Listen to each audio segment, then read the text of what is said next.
Shalom, kita bertemu lagi dalam Lawatan Hati GKI Residen Sudirman, Surabaya. Dan tema kita hari ini adalah bersama keluarga melayani Tuhan. Nah, apa yang Bapak, Ibu, Saudara bayangkan ketika mendengar kalimat tema kita, bersama keluarga melayani Tuhan?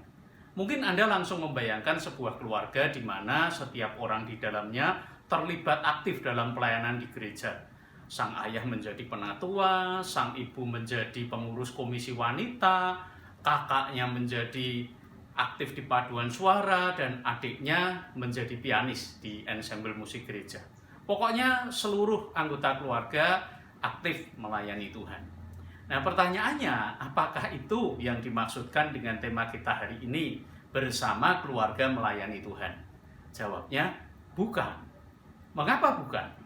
Meskipun setiap anggota keluarga terlibat dalam pelayanan, namun jika setiap orang itu sibuk dengan pelayanannya masing-masing, tidak peduli dengan apa yang dilakukan oleh anggota keluarga lain, maka mereka tidak bisa disebut bersama keluarga melayani Tuhan.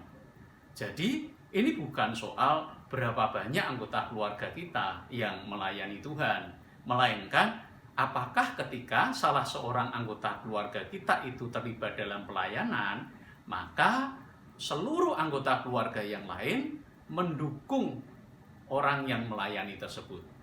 Nah, contoh yang baik mengenai hal ini dapat kita lihat dalam keluarga Elkana sebagai ayah, Hana sebagai ibu, dan Samuel sebagai anak yang melayani.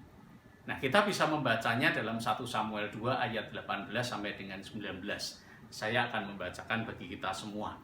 Adapun Samuel menjadi pelayan di hadapan Tuhan, ia masih anak-anak yang tubuhnya berlilitkan baju efod dari kain lenan. Setiap tahun ibunya membuatkan dia jubah kecil dan membawa jubah itu kepadanya. Apabila ia bersama-sama suaminya pergi mempersembahkan korban sembelian tahunan. Nah, seperti kita tahu, Elkana dan Hana telah menyerahkan Samuel untuk melayani Tuhan di Bait Allah di Shilo, di bawah pengasuhan Imam Eli. Namun demikian, Elkana dan Hana rupanya tidak melupakan tanggung jawab mereka sebagai orang tua bagi Samuel. Jadi meski tinggal di kota yang berbeda, mereka secara rutin mengunjungi Samuel untuk memenuhi kebutuhannya. Nah, dalam kunjungan itu sangat mungkin Samuel mendapatkan kasih sayang, teladan, doa dan motivasi, nasihat, atau bahkan teguran sebagai bentuk dukungan yang diberikan oleh orang tua kepada anaknya. Di ayat 19 bahkan kita membaca bahwa setiap tahun Hana membuatkan Samuel jubah kecil dan membawa jubah itu kepadanya.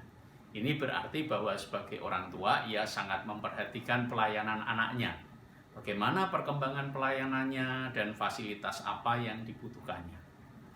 Anggota keluarga kita yang terlibat dalam pelayanan, apapun bentuk pelayanan itu, akan dapat melayani dengan maksimal jika ia mendapatkan dukungan kita. Nah, apa saja bentuk dukungan yang dapat kita berikan? Pertama, kita bisa mendampingi dia ketika dia menggumulkan panggilan pelayanannya. Yang kedua, kita bisa terus mendoakan dia agar dia dapat mengerjakan tanggung jawab pelayanannya dengan baik. Ketiga, kita juga bisa memberikan nasihat dan teladan bagaimana menjadi seorang pelayan yang baik. Keempat, kita bisa memberikan motivasi atau jika mungkin fasilitas agar dia dapat meningkatkan kualitas pelayanannya.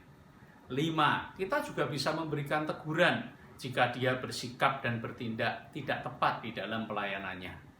6. Kita juga bisa menjadi penolong ketika ia menghadapi kesulitan dalam pelayanannya. Jadi, jika ada anggota keluarga Anda yang terlibat dalam pelayanan, berikanlah dukungan yang terbaik, sehingga dia juga dapat memberikan pelayanan yang terbaik kepada Tuhan dan kepada sesamanya. Selamat melayani bersama